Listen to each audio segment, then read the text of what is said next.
wisdom of trees. And if there is a good definition of wisdom, that's one of the top 10.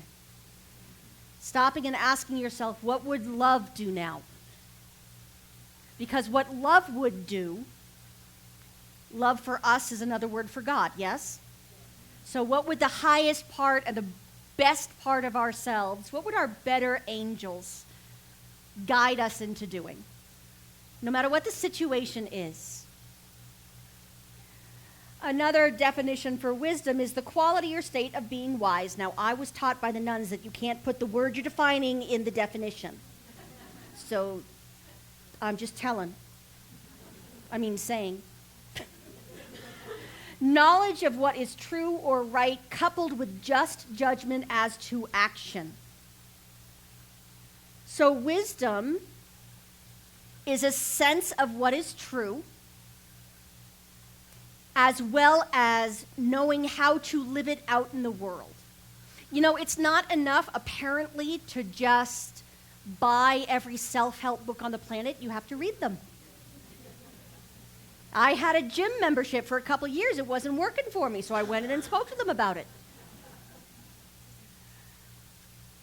These are things we must do. Wisdom is not complete until we act on it. Just as compassion is not complete unless you're willing to accept it for yourself as well. So, we are talking about the wisdom of trees. What is it that they know in their heartwood that they act on? And I'm sure many of you have probably already read some of this, and some of you have not. Scientists are now doing amazing work with forests. And we all grew up hearing that, photosynthesis, it takes in carbon dioxide, it breathes out oxygen. What it breathes out, we breathe in. What it breathes in, we breathe out. There's that working in harmony. And what we are now learning is that we are even more connected. That it's not just us that's exchanging information in the form of different chemicals in the air. The trees themselves are speaking to each other and appear to have some version of emotions. They appear to have some version of families. Did you know that part? That was like, wow. Scientists are now calling it the Wood Wide Web. Proving once again that I'm not the only goofball in the world. Now, I knew that the word for tree, the early word for tree in the, I think it's the Indo-European root, actually came to mean oak. And what it stands for is that which is strong, that which is strong or absolutely true. So the word itself is tied to the word druid. Those who were thought to worship oak trees. It's not exactly what they were doing, but close enough. Tied to wisdom. Very closely tied. My experience with trees, the one that stands out for me because, I'm not an outdoor person. I want to be inside in the air conditioning. Thank you very much. My deep experience with trees came while I was in ministerial school.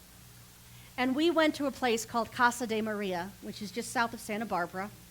Has anyone been there? Okay. There was a grove of oaks that was said to be thousands of years old. There was no one tree that was thousands of years old, but the organism, the family, could trace its lineage back, way, way back. And there was a beautiful plaque there explaining the connection between oak and truth. And how the words once upon a time meant the same thing. To be oak-hearted was to be stout-hearted, was to be strong as an oak. And there is an honoring of wisdom when we find it, isn't there? I mean, there are some people you walk in the room and all of your stress just goes, oh, okay. It just fades away. These are not the people that will walk up to you and tell you that they're an ascended master. It's really hard to keep a straight face when someone does that. But it would be kinder to do so. But the ones that you walk in and you know that they know something, that they have done the work within themselves in order to really be at peace with themselves, to hold true wisdom. Has anyone ever had that teacher? I've been blessed to have several. Swami Shankarananda, who speaks here once a month on Monday nights, and who should be returning from his great pilgrimage soon, has that feeling for me. He just has that Dalai Lama giggle. Yeah? You know what I'm talking about?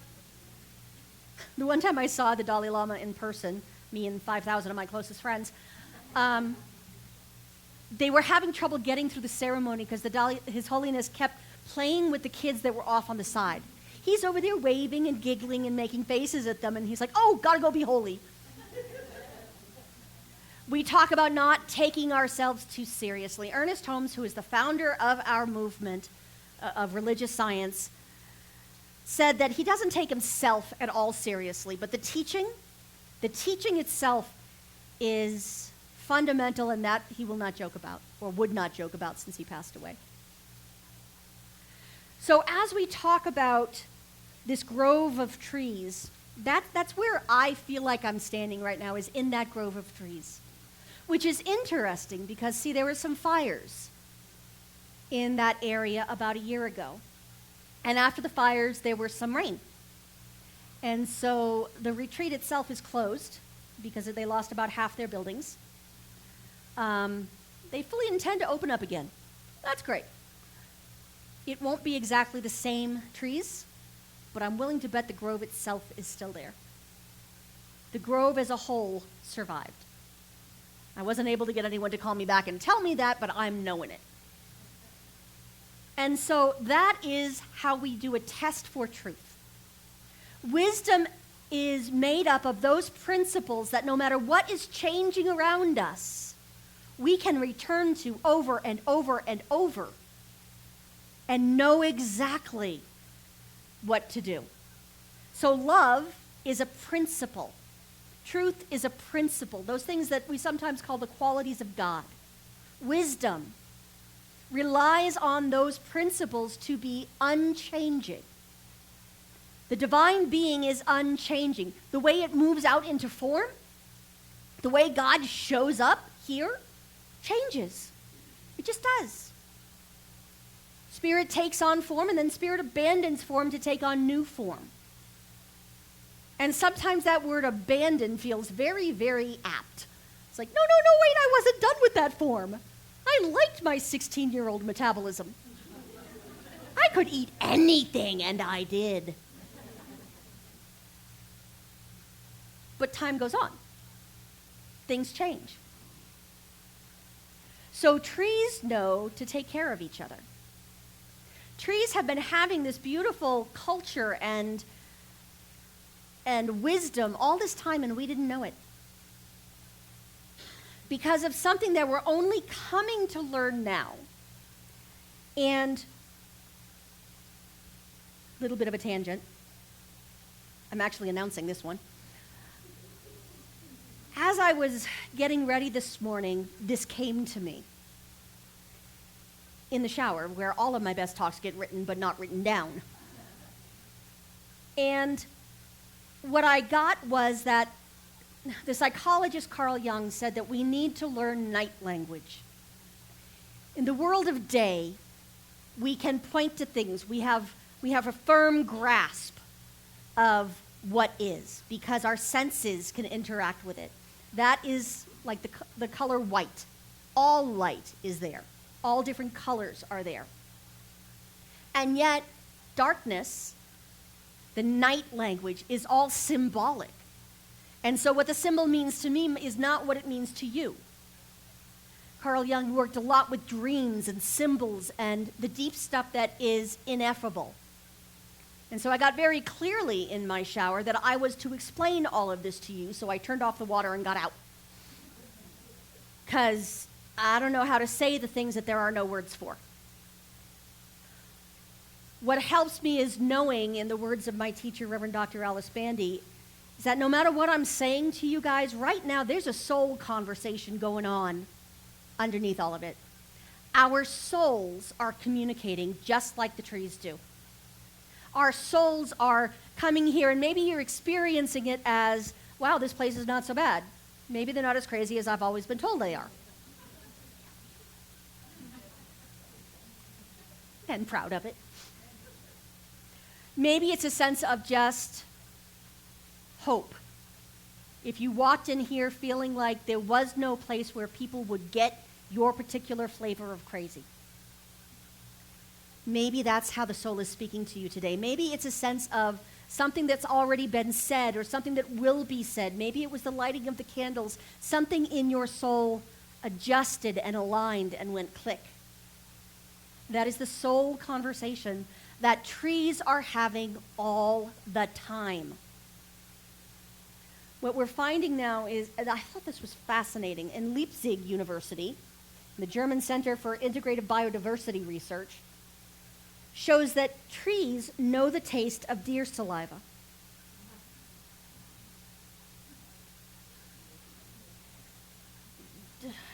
They gave them many different flavors of deer saliva, and I don't know, asked them what they thought.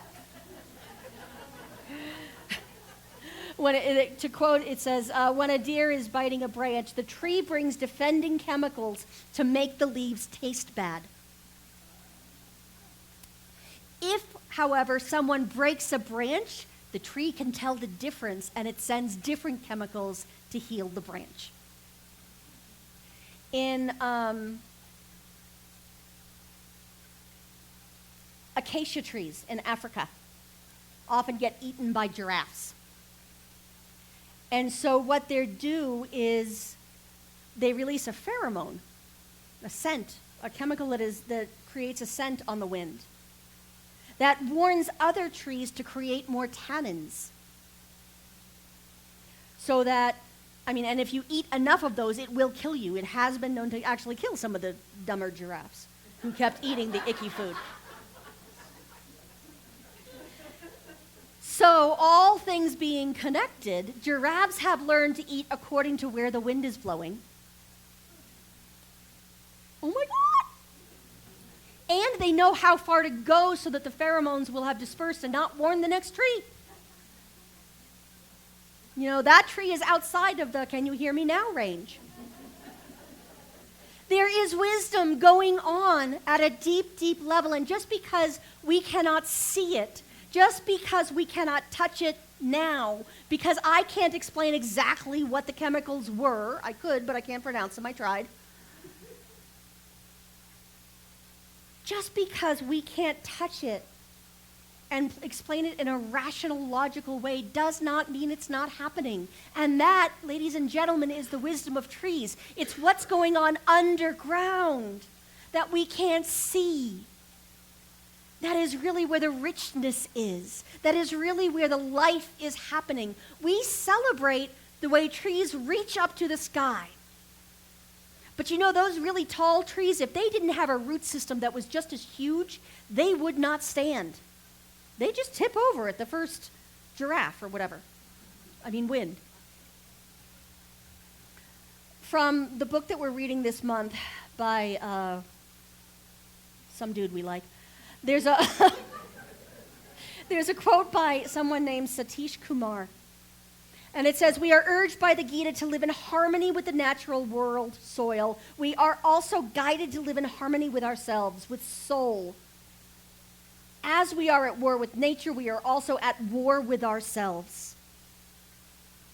As we are at war with nature, we are at war with ourselves. We are guided by most religions not to blow up the planet, essentially. They don't say it in those words, but who thought they'd have to? That fire in Santa Barbara happened in part as part of global climate change.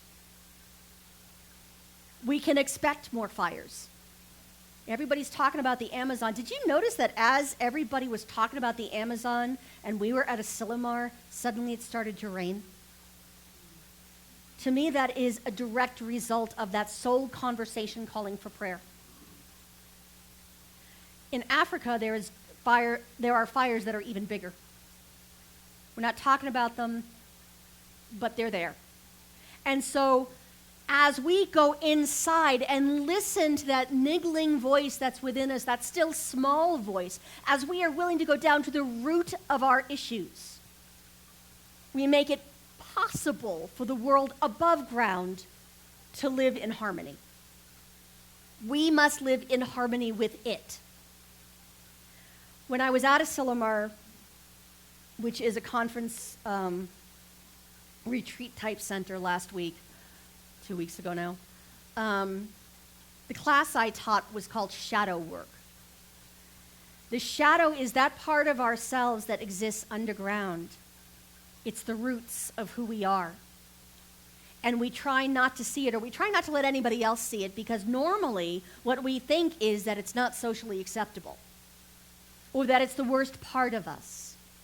It's the part of me that is petty and gets angry and wants to shoot out nasty texts to people.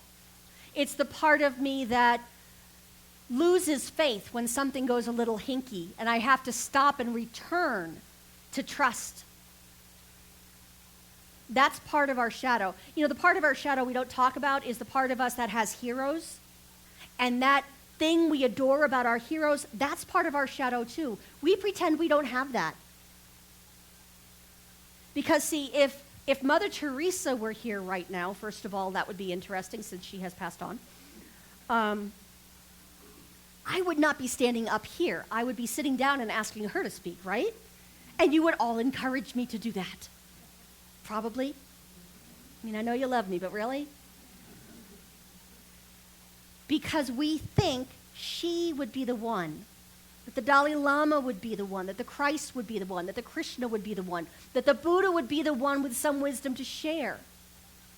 But in truth, you would not recognize it when you heard it if it wasn't already in you. So here's something else that I learned through my research. There's something called mother trees. These mothers keep an eye, well, they don't have eyes, but keep a root on their entire family. Those things that grow out of them, those saplings that they belong to, they will send them extra nutrition. They will help move things so that they get some sun. Takes a minute, a little bit longer than human time. What happens, though, is if you cut down too many mother trees, the entire system collapses. This is how our spirituality works. That mother tree that is yours is your understanding of God, is your relationship with God. However that looks, whatever you're calling it, Ernest Holmes actually said, I don't care if you call it potato. It doesn't matter what we call it. It matters that we call it. It matters that we have a spiritual practice that is in resonance with the mother tree that is our understanding of God. So lots of people do religion in lots of ways. Their mother tree might be a little different than yours. I had a conversation this week about whether or not we are a Christian denomination. That conversation has been had and had and had. And when a fundamentalist, Bible-believing Christian and I speak, and they say, but do you believe in Jesus Christ? My response is, better than that, I believe Jesus the Christ. It's not that I believe in as a God that is separate and different from me and something I could never be. I believe that the Christ consciousness is in me, and Jesus, who we call the master teacher, absolutely showed us how to be in touch with it ourselves and even told us that it was our job to go do that now. We kind of try and kick, oops, sorry, erase that, typo, I took that part out. The Buddha left us instructions on how to how to live from our Buddha nature. The trees themselves are telling us how to cooperate and how to be connected with life itself. The entire world is conspiring so that we may have a life of power and purpose, that we may live in nature, in our nature, without being at war with ourselves or anyone else. One of our fundamental beliefs is that we shall be free from discord of every kind. That we, as we do this work, as we, each and every one of us, go within and stop blaming and shaming ourselves. And I know none of you guys do that anymore, but you might have a friend, right? Maybe that family member that you keep trying to talk to at Thanksgiving. It doesn't work well, does it? Just pass the gravy, it's okay. As we go within and we do our work, that discord, that sense of this doesn't work, this world that does not work for me, that goes away because we've crowded it out with the songs of the trees, the songs of soul that are so sweet and wonderful and good. Now, something you might notice about songs is that there's more than one note in them. We get to have our own different notes. They come together to create divine harmony. One note can't do that. We need all the different ways of seeing things and living things and being things. So the way that you are, your soul, and exactly how it is made is necessary to the planet. It is necessary for our collective good. Who you are, that being you were when you were 3 or 5 and you knew that you were just all that and a bag of chips. You know, they talk about the confidence of a 4-year-old in a Batman t-shirt. That part of you, it's time to stop shaming and blaming it. It's time to stop saying it doesn't exist because it's down underground. It's time to allow that to rise up in your consciousness and let your inner life take up as much space as your outer life. Just like the top of the tree has to be balanced by the bottom. Your outer life will eventually stop working if you don't have a good root system. That's what we do here. We connect with each other. We strengthen each other. When the storms come, we hold on together at a soul level. And it might be with souls you don't know that you know. It might be that all of us here and everybody at the Heights and everybody at the Methodist Church and everybody at the Baptist Church, all of us are holding on to each other at a soul level because we know that we are one. It's only the branches up here that think we're different in some way that's actually meaningful. The truth is we are all one. And no matter what religion you use, whatever story of wisdom you tell to make that understandable in your life, it's all one. There is not more than one flame there. They all came from this one. Yes? There is one truth, one wisdom. It is not able to be spoken clearly and in its entirety by any human. Yet. So it shows up, it lights all these other candles.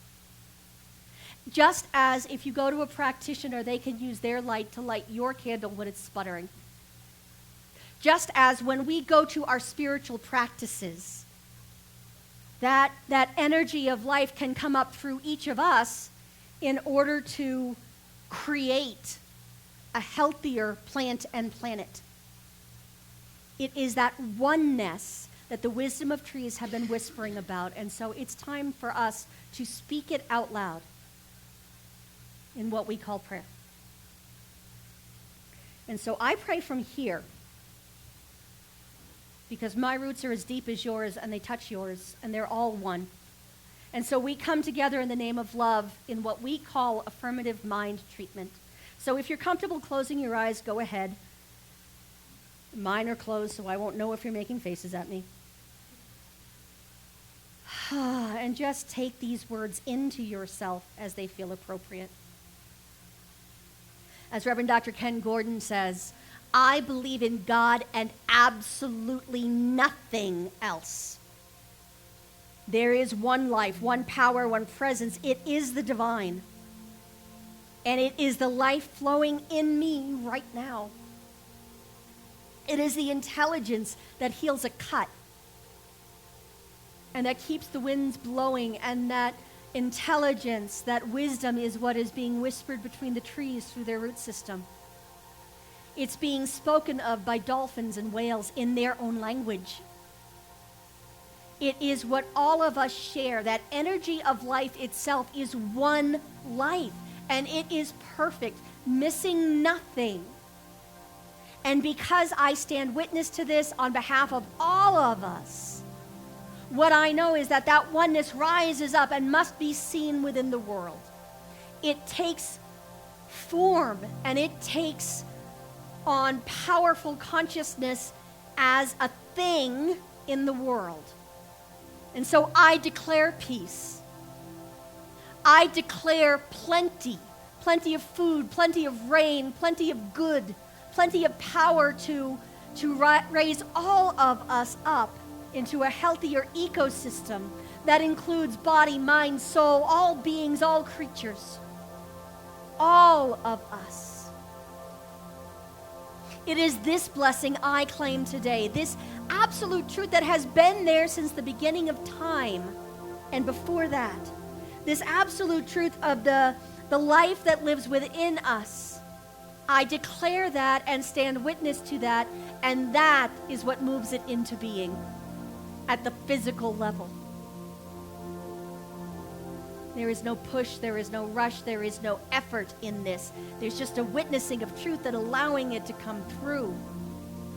And so I celebrate that. I give thanks for the wisdom that permeates our world, to which we each now give voice, singing our own note within the divine harmony. I bless it all. I accept it now, and I call it good, and so it is.